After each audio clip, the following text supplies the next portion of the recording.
Pride and Prejudice, by Jane Austen. Chapter 16. As no objection was made to the young people's engagement with their aunt, and all Mr. Collins's scruples of leaving Mr. and Mrs. Bennet for a single evening during his visit were most steadily resisted, the coach conveyed him and his 5 cousins at a suitable hour to Meryton, and the girls had the pleasure of hearing, as they entered the drawing-room, that Mr. Wickham had accepted their uncle's invitation, and was then in the house.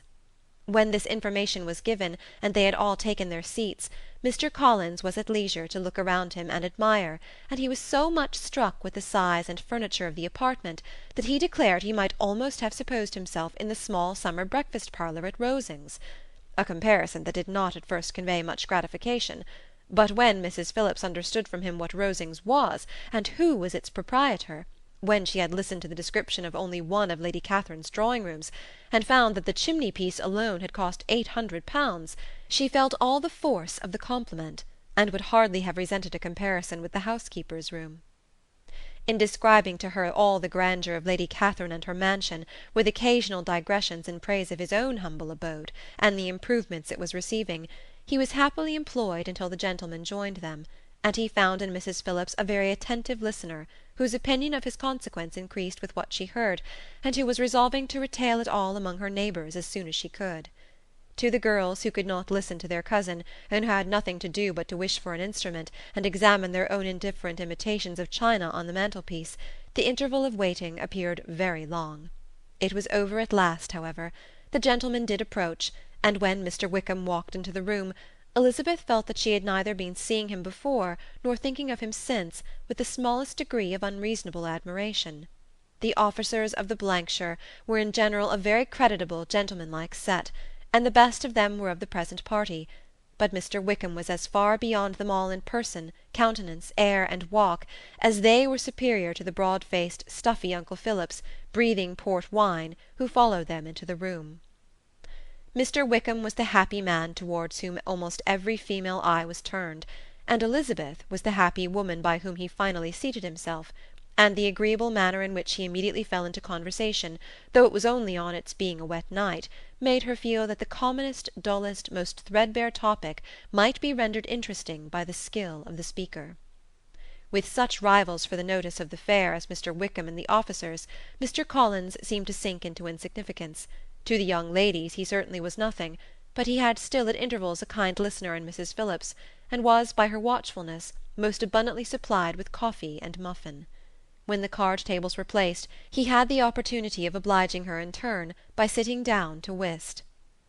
"I know little of the game at present," said he, "but I shall be glad to improve myself, for in my situation in life—" Mrs. Phillips was very glad for his compliance, but could not wait for his reason.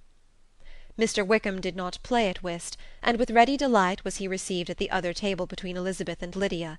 At first there seemed danger of Lydia's engrossing him entirely, for she was a most determined talker, but being likewise extremely fond of lottery tickets, she soon grew too much interested in the game, too eager in making bets and exclaiming after prizes, to have attention for any one in particular.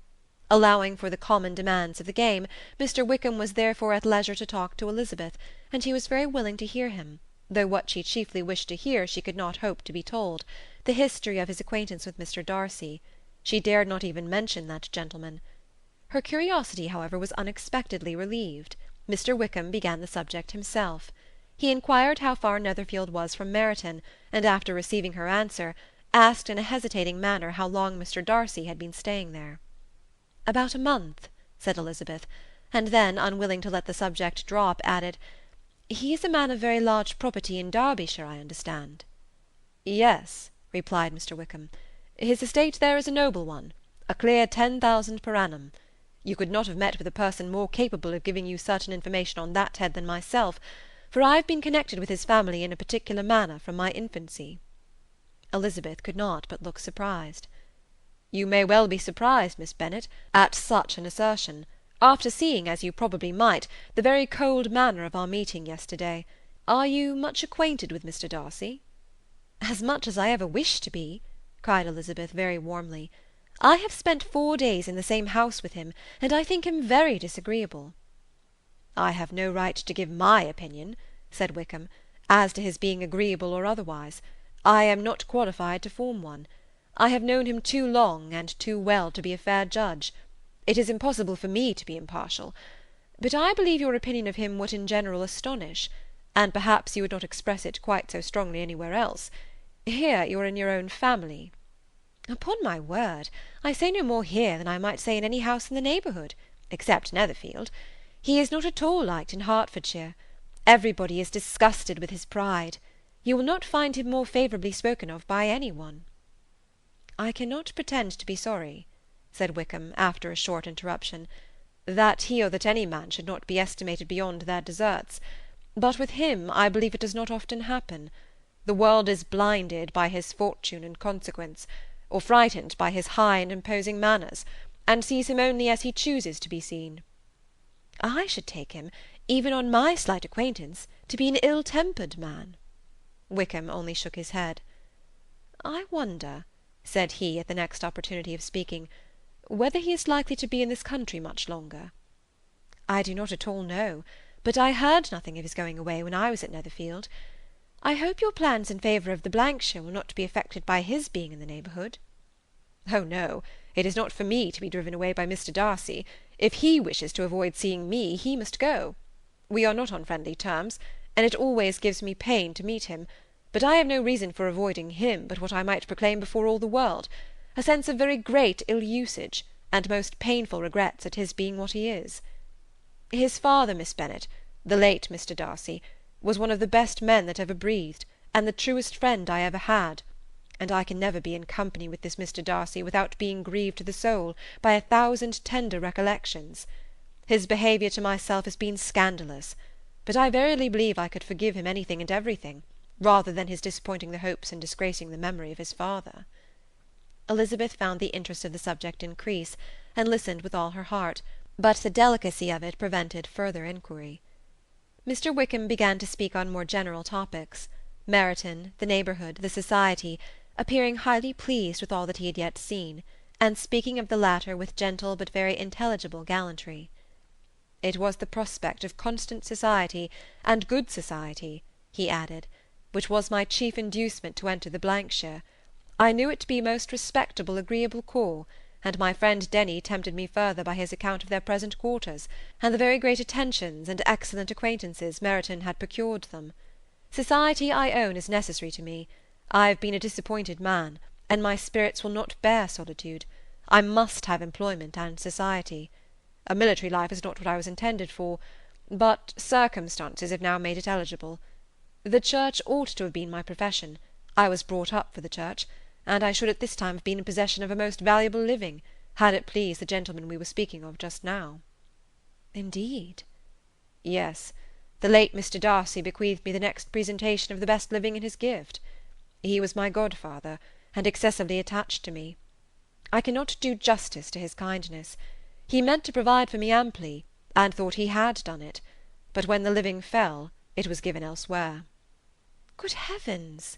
cried Elizabeth. But how could that be? How could his will be disregarded? Why did not you seek legal redress? There was just such an informality in the terms of the bequest as to give me no hope from law. A man of honour could not have doubted the intention, but Mr Darcy chose to doubt it, or to treat it as merely a conditional recommendation, and to assert that I had forfeited all claim to it by extravagance, imprudence, in short, anything or nothing. Certain it is that the living became vacant 2 years ago, exactly as I was of an age to hold it, and that it was given to another man, and no less certain is it that I cannot accuse myself of having really done anything to deserve to lose it. I have a warm, unguarded temper, and I may have spoken my opinion of him and to him too freely. I can recall nothing worse. But the fact is that we are very different sort of men, and that he hates me. This is quite shocking. He deserves to be publicly disgraced. Some time or other he will be, but it shall not be by me. Till I can forget his father, I can never defy or expose him. Elizabeth honoured him for such feelings, and thought him handsomer than ever as he expressed them. But what, she said after a pause, can have been his motive? What can have induced him to behave so cruelly? A thorough determined dislike of me, a dislike which I cannot but attribute in some measure to jealousy. Had the late Mr Darcy liked me less, his son might have borne with me better. But his father's uncommon attachment to me irritated him, I believe, very early in life. He had not a temper to bear the sort of competition in which we stood, the sort of preference which was often given me. I had not thought Mr Darcy so bad as this, though I have never liked him. I had not thought so very ill of him. I had supposed him to be despising his fellow creatures in general, but did not suspect him of descending to such malicious revenge, such injustice, such inhumanity as this. After a few minutes' reflection, however, she continued, I do remember his boasting one day at Netherfield of the implacability of his resentments, of his having an unforgiving temper. His disposition must be dreadful. I will not trust myself on the subject, replied Wickham. I can hardly be just to him. Elizabeth was again deep in thought, and after a time exclaimed, To treat in such a manner the godson, the friend, the favourite of his father! She could have added, A young man, too, like you, whose very countenance may vouch for your being amiable. But she contented herself with, And one, too, who had probably been his companion from childhood, connected together, as I think you said, in the closest manner. We were born in the same parish, within the same park.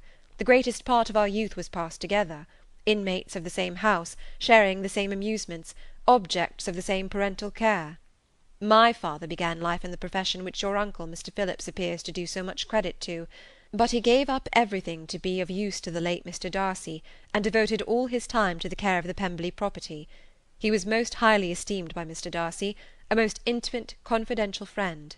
Mr Darcy often acknowledged himself to be under the greatest obligations to my father's active superintendence, and when, immediately before my father's death, Mr Darcy gave him a voluntary promise of providing for me, I am convinced that he felt it to be as much a debt of gratitude to him as of his affection to myself. How strange! cried Elizabeth. How abominable! I wonder that the very pride of this Mr Darcy has not made him just to you. If from no better motive, that he should not have been too proud to be dishonest, for dishonesty I must call it. It is wonderful, replied Wickham, for almost all his actions may be traced to pride, and pride had often been his best friend. It has connected him nearer with virtue than with any other feeling. But we are none of us consistent, and in his behaviour to me there were stronger impulses even than pride. Can such abominable pride as his have ever done him good? Yes, it has often led him to be liberal and generous, to give his money freely, to display hospitality, to assist his tenants and relieve the poor. Family pride and filial pride, for he is very proud of what his father was, have done this. Not to appear to disgrace his family, or lose the influence of the Pemberley house, is a powerful motive. He has also brotherly pride, which with some brotherly affection makes him a very kind and careful guardian of his sister, and you will hear him generally cried up as the most attentive and best of brothers. What sort of a girl is Miss Darcy? He shook his head. I wish I could call her amiable. It gives me pain to speak ill of a Darcy. But she is too much like her brother, very, very proud. As a child she was affectionate and pleasing, and extremely fond of me, and I have devoted hours and hours to her amusement. But she is nothing to me now. She is a handsome girl, about 15 or 16, and I understand highly accomplished. Since her father's death her home has been London, where a lady lives with her and superintends her education. After many pauses and many trials of other subjects, Elizabeth could not help reverting once more to the first, and saying, I am astonished at his intimacy with Mr Bingley. How can Mr Bingley, who seems good humour itself, and is, I really believe, truly amiable, be in friendship with such a man? How can they suit each other? Do you know Mr Bingley? Not at all. He is a sweet-tempered, amiable, charming man. He cannot know what Mr Darcy is. Probably not, but Mr Darcy can please where he chooses. He does not want abilities. He can be a conversable companion if he thinks it worth his while. Among those who are at all his equals in consequence, he is a very different man from what he is to the less prosperous. His pride never deserts him, but with the rich he is liberal-minded, just, sincere, rational, honourable, and perhaps agreeable, allowing something for fortune and figure. The whist party soon afterwards breaking up, The players gathered round the other table, and Mr. Collins took his station between his cousin Elizabeth and Mrs. Phillips. The usual inquiries as to his success was made by the latter. It had not been very great. He had lost every point, but when Mrs. Phillips began to express her concern thereupon, he assured her with much earnest gravity that it was not of the least importance, that he considered the money as a mere trifle, and begged that she would not make herself uneasy. "I know very well, madam," said he, "that when persons sit down to a card-table they must take their chances of these things, and happily I am not in such circumstances as to make 5 shillings any object. There are undoubtedly many who could not say the same, but, thanks to Lady Catherine de Bourgh, I am removed far beyond the necessity of regarding little matters." Mr. Wickham's attention was caught, and after observing Mr. Collins for a few moments, he asked Elizabeth in a low voice whether her relation was very intimately acquainted with the family of de Bourgh. "Lady Catherine de Bourgh," she replied, "has very lately given him a living. I hardly know how Mr. Collins was first introduced to her notice, but he certainly has not known her long." "You know, of course, that Lady Catherine de Bourgh and Lady Anne Darcy were sisters. Consequently, she is aunt to the present Mr. Darcy." "No, indeed, I did not. I knew nothing at all of Lady Catherine's connections. I never heard of her existence till the day before yesterday." "Her daughter, Miss de Bourgh, will have a very large fortune, and it is believed that she and her cousin will unite the 2 estates." This information made Elizabeth smile, as she thought of poor Miss Bingley. Vain indeed must be all her attentions, vain and useless her affection for his sister and her praise of himself, if he were already self-destined for another. "Mr. Collins," said she, "speaks highly both of Lady Catherine and her daughter, but from some particulars that he has related of her ladyship, I suspect his gratitude misleads him, and that in spite of her being his patroness, she is an arrogant, conceited woman." "I believe her to be both in a great degree," replied Wickham. "I have not seen her for many years, but I very well remember that I never liked her, and that her manners were dictatorial and insolent. She has the reputation of being remarkably sensible and clever, but I rather believe she derives part of her abilities from her rank and fortune, part from her authoritative manner, and the rest from the pride for her nephew, who chooses that every one connected with him should have an understanding of the first class." Elizabeth allowed that he had given a very rational account of it, and they continued talking together, with mutual satisfaction, till supper put an end to cards, and gave the rest of the ladies their share of Mr. Wickham's attentions. There could be no conversation in the noise of Mrs. Phillips's supper-party, but his manners recommended him to everybody. Whatever he said was well said, and whatever he did, done gracefully. Elizabeth went away with her head full of him. She could think of nothing but of Mr. Wickham, and of what he had told her, all the way home, but there was not time for her even to mention his name as they went, for neither Lydia nor Mr. Collins were once silent. Lydia talked incessantly of lottery tickets, of the fish she had lost and the fish she had won, and Mr. Collins in describing the civility of Mr. and Mrs. Phillips, protesting that he did not in the least regard his losses at whist, enumerating all the dishes at supper, and repeatedly fearing that he crowded his cousins, had more to say than he could well manage before the carriage stopped at Longbourn House. Chapter 17